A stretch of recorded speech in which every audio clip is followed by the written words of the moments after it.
ka student si Yola bale amo ni siya nang mag-create sila sang dance steps para sa inyo di festival kung i-allow nyo. Pero hindi man na sila nga ipa-adapt gid sa inyo nga kinanglan amo ginang sundon nyo kundi ila lang bala at least masugdan nila bala nilang history kundi naghalin para maintindihan nila kung paano nila himuan sa mga dance steps. Oo. May So amo na may kaanak sa inyo festival. Sa historical kwan sa Patag. Historical background sa Patag. So may mga questions ni siya nga ipamangkot ti mas kamo in authority ang kabalo kay ti taga diri kamo kag inyo. Sino may video da? Ara ko video sila ma'am. Una ko mapamangkot ng ano ang ngalan sa festival sa Patag. Ang festival ang anong Kapatagan. Kapatagan Festival. 2 years pa man lang na 2 years pa lang. 2 years pa lang. Dubag ko pa. Wala ko di ka-judge, wala ko na na-recommend. Kaya naka-judge ko, di ba? Ano ang purpose nyo nga ginahiwat niyo ang inyong festival? To promote culture. Sige po naman daga. To promote culture. May kung bigyan ko, To promote sir. Promote sa inyo. Culture. Hi ma'am. Hi Bess. Hello. Hi ma'am. Tapos may improve ang talent sa mga dancer na makakompete sa dito sa competition sa dance. Alam mo mo ya ganyan. Ano ang ginarinan sa Sininga Festival? Mo yan. Wala na si Bawas na lang yan.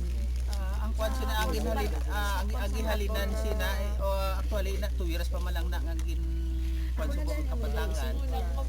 Ang pagbarangay di before nga wala pa na siya nagkwan ang ina nga kwan nga street dancing. Amo na siya ginplan na siya nga ang purpose nga amo na siya.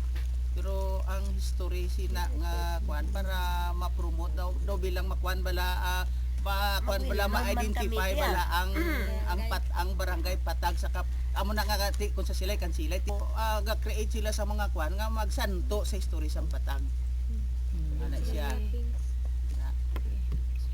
May basic steps ang Ininga Festival. Super do wala pa na kay gagarilay lang sila sa ilang mga trainers.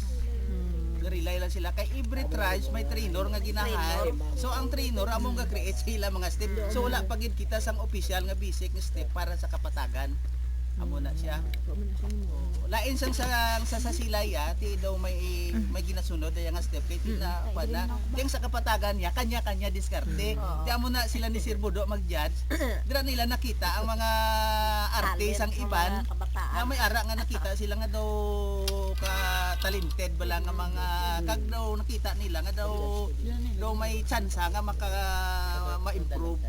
Amo na siya. Isang May. Pero kaya what? May every First Saturday. Charted day lang. Andiyan ka gali naglakap gali sa Manila nag-judge. Or Sunday on the main day. Ilang anditi just na bulan. Basta first Saturday. Nga mo gini nga date giniwat. May particular nga fiesta na siya. Ay hindi na siya kay nagkuha na siya nagsunod na siya sa pag-create sa barangay gid sa pagkuha sa barangay dira pa recreate pag-create sa barangay Patag dira amo na siya kapita. Daw bali daw anniversary sa charter day. Daw charter day no sa barangay.